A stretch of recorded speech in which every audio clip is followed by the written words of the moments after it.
Hai teman-teman. Perkenalkan, nama saya Nesa Cindy Maratusima. Dan saya Resti Aulianer Arjati.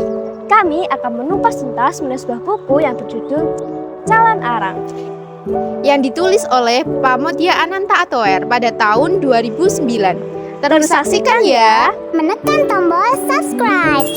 Jangan lupa bunyikan tanda lonceng untuk notifikasi. Selamat menonton. Baura, legenda Calo Arang.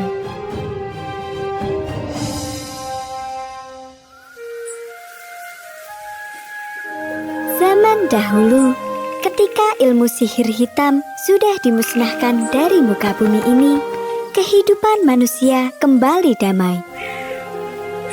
Tapi, kejahatan memang tidak bisa hilang sepenuhnya. Kejahatan selalu muncul ketika manusia lengah. Ayah, ibu, ayah, ibu. Ayah, ibu, kenapa meninggalkan aku sendiri? Bangunlah ayah, ayah, ibu.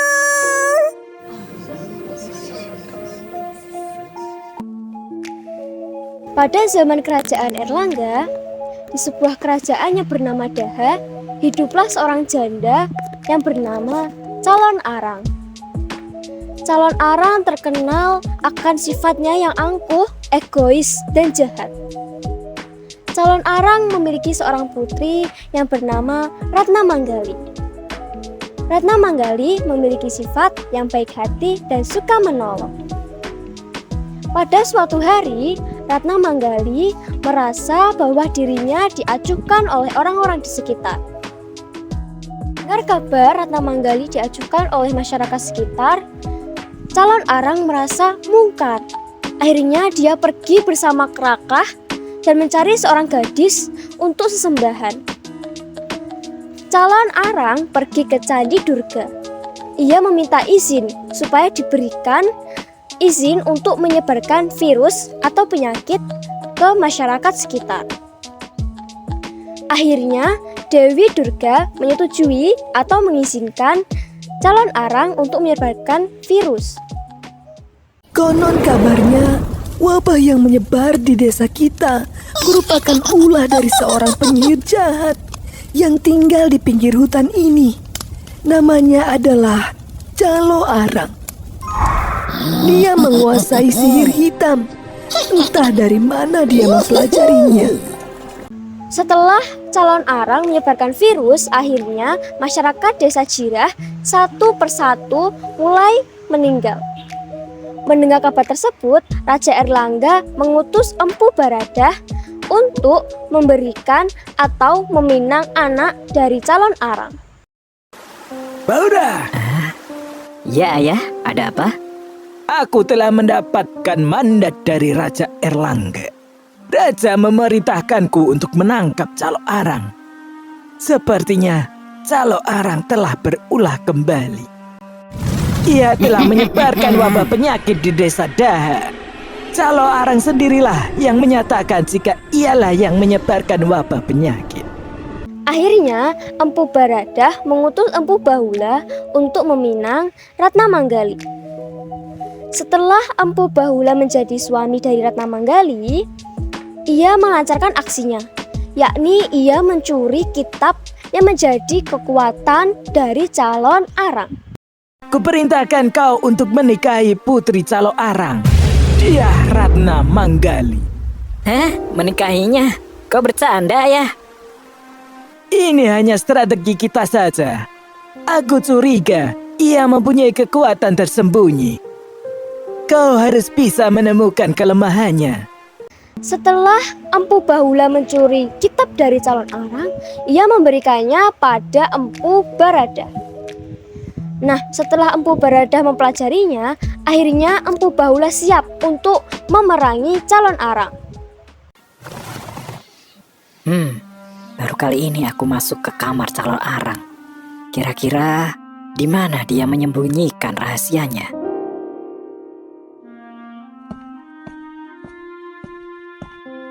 Lemari ini sepertinya mencurigakan. Kitab apa ini? Jadi selama ini dia... aku harus bergegas memberikan ini kepada ayah.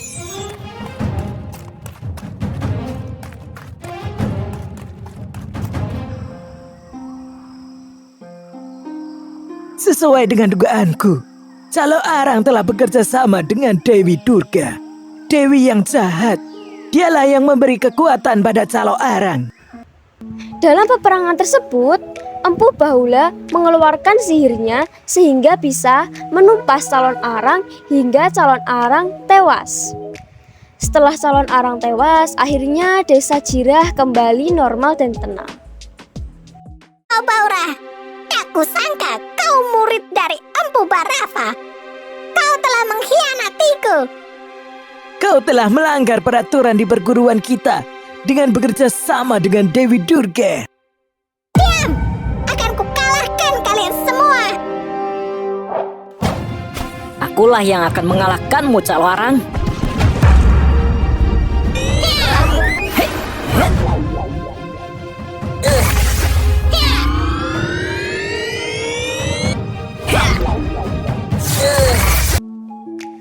Tema dari cerita Calon Arang ini adalah sejarah kerakyatan yang dialami oleh rakyat Kerajaan Daha. Tokoh dan penokohan yang ada dalam cerita Calon Arang yang pertama, Calon Arang yang kejam, jahat, dan pemarah. Ratna Manggali yang berwatak baik dan patuh. Raja Erlangga yang berwatak pengasih dan penyayang. Empu Baradah yang baik dan patuh. Empu Bahula yang berwatak baik dan patuh, serta Kraka yang kejam dan patuh.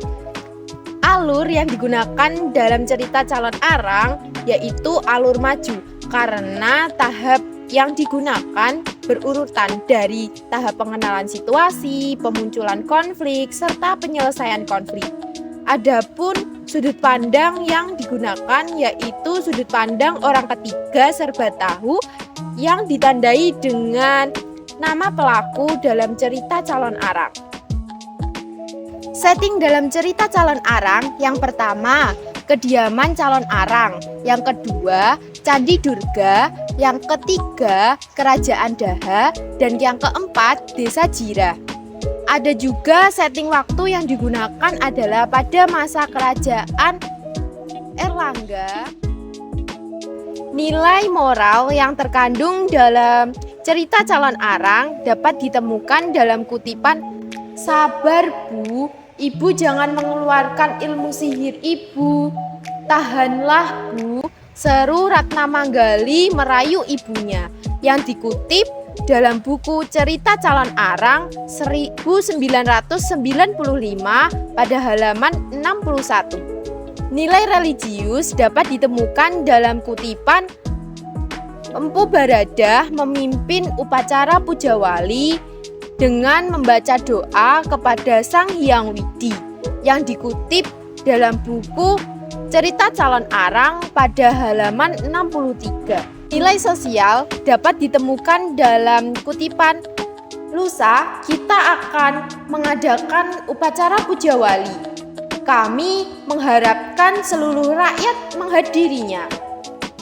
Itu dikutip dalam buku cerita Calon Arang pada halaman 63 bahwa manusia membutuhkan bantuan manusia lain. Nilai budaya dapat ditemukan dalam kutipan, Raja Erlangga sudah menyiapkan saji-sajian, janur yang dirangkai, dan buah-buahan yang disusun gunungan. Yang dikutip pada buku cerita Calon Arang 1995 halaman 63. Nah teman-teman, amanat dari Calon Arang yakni kita tidak boleh menjadi orang yang sombong. Kita harus menyebarkan kasih sayang supaya tidak ada perpecahan di antara kita.